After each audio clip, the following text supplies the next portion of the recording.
Hey, it's the 26th of February. Welcome to the Weather Blender blog. Spencer Atkins hanging out here with you. Just an incredible storm system here that's on the way. We'll start off, though, showing you what it has looked like. This is over the Sissonville, West Virginia area. I want to say thanks to J.R. Edwards for submitting that photo on U-News. That was actually on the 25th, and you could see just a couple of inches of snow make those back roads pretty messy. That's what we're going to face again during the nighttime hours heading into Saturday morning. A couple of inches of snow making for a slick ride. Radar shows you once again we have the big picture, big storm from New England looping back into the west. Direction of travel there outlined by my arrow. The storm down in East Texas and Louisiana is sliding to the east, so those are kind of pivoting around each other. But just amazing to see that huge storm system up there to the north and to the east loop back through. And this is looking ahead to Saturday morning. We still have that overall counterclockwise motion around the big low.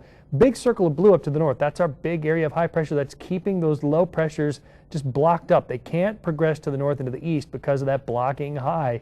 So even though this system is weakening wind-wise, it's still going to kick up snow showers throughout the daytime on Saturday. Jumping out to Sunday, well, we see that another area of low pressure has formed up again out along the east coast. That's the one that came across, that storm that came across Louisiana and moves out to the east coast.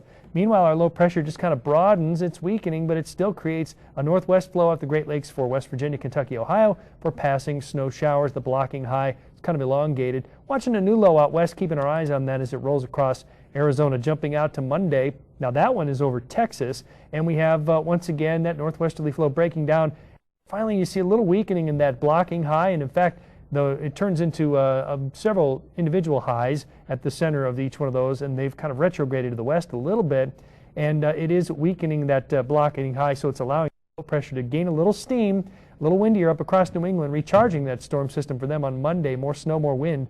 Hopefully nothing like the 132-mile-an-hour wind that they saw in Mount Washington in New Hampshire, one of the windiest places on the planet. Anyhow, that low pressure around Texas is interesting. That's Monday morning. By Tuesday, it starts to lift a little bit, and that area of low pressure along New England still sitting there, but that will get a nudge, and a new high off the Florida coast will help steer that next low out of Texas on up the shoreline, and some of the cold air already in place with the moisture coming over the top of that low. Well, that could present us with a couple of snow showers a little bit later on Tuesday, and we'll take the model out there. That'll happen Tuesday night into Wednesday. Now, looking at the NAM model, how much snow are we talking about? Well, the bulk of it again is in the mountains. This is by Sunday night. Taking the totals down just a little bit, but you can see the deep blues, those are 8 to 10 inches. The grays are something like 6, and the greens are something like 4 to 5. So Charleston about 4 to 5, much less than that in the Huntington area.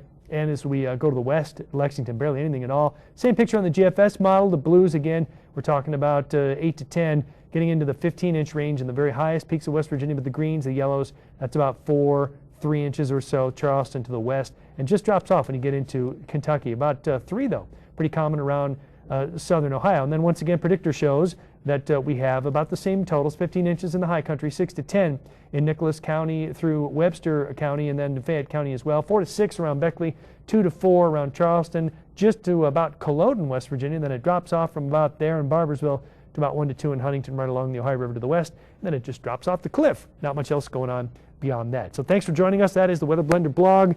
I know we just really would like to see a break from this rotten weather, but it'll start to kind of slow down gradually to the point where the snow will not be sticking, let's say Saturday afternoon or Sunday. We'll get a little bit of a break from it there. We'll have more right here. Thanks for joining us. Have a good weekend.